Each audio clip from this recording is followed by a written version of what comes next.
L'huile de palme durable ou la labellisation RSPO, pourquoi c'est une arnaque?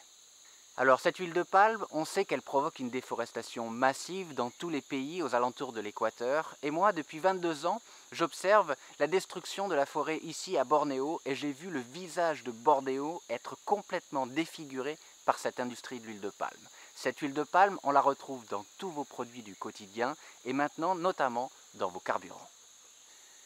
Le label RSPO a vu le jour en 2004 et ça aurait pu être un vrai outil pour lutter contre la déforestation. Malheureusement, ce n'est absolument pas le cas. Pourtant, j'aurais été le premier à l'utiliser dans notre combat pour sauver la biodiversité indonésienne. Aujourd'hui, le label RSPO, c'est simplement un label qui a pour but de déculpabiliser le consommateur et d'accompagner l'augmentation de la consommation d'huile de palme.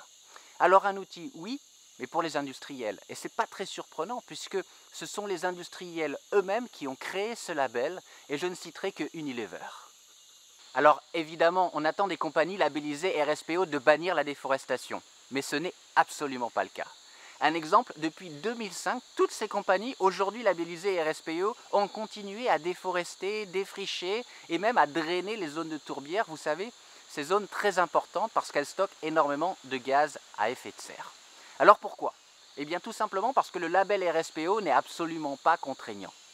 Par exemple, on dit aux compagnies, vous avez interdiction de déforester dans les zones de forêt primaire. Très bien. Sauf que c'est quoi une forêt primaire? C'est une forêt qui n'a jamais été touchée par l'homme, même par l'industrie forestière, évidemment. Et du coup, cette forêt primaire vierge, eh bien à Bornéo et Sumatra, elle n'existe plus que dans les zones montagneuses. Et ces zones montagneuses n'intéressent pas l'industrie de l'huile de palme, parce que le palmier, il pousse mal, en tout cas, il n'y est pas rentable.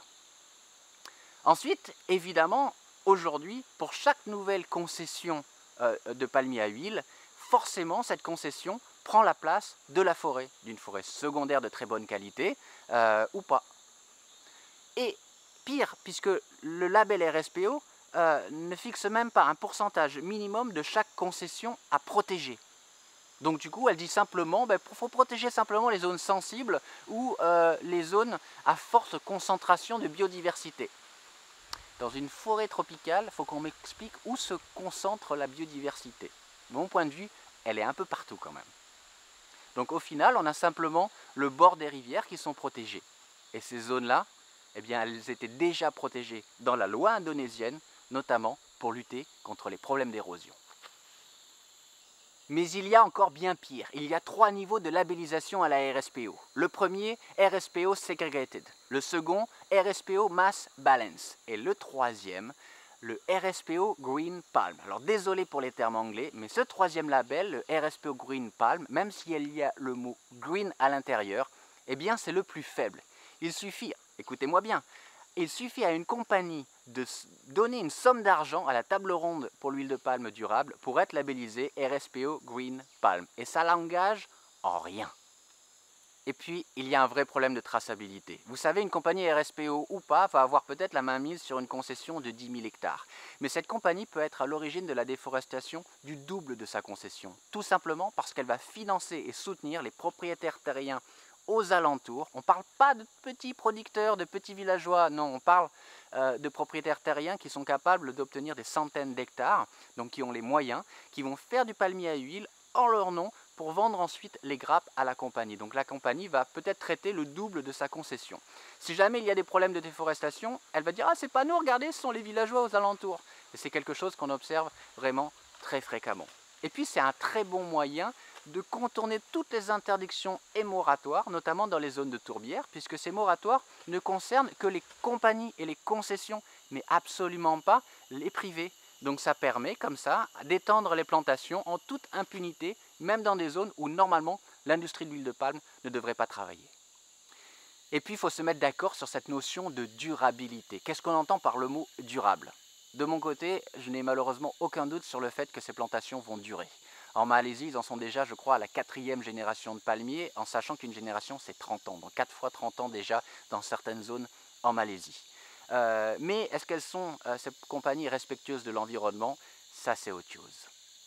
De mon point de vue, la seule huile de palme durable, c'est celle qu'on observe en Afrique centrale notamment, où les gens font leur propre huile de palme brute, de manière complètement traditionnelle, c'est-à-dire qu'on a des palmiers mélangés à la végétation originelle dans la forêt. Donc le seul espoir de voir une huile de palme durable, respectueuse de l'environnement, c'est uniquement dans une approche d'agroforesterie, donc où les palmiers sont mélangés à la végétation originelle, mais évidemment avec ce schéma-là, eh bien on perd en rendement.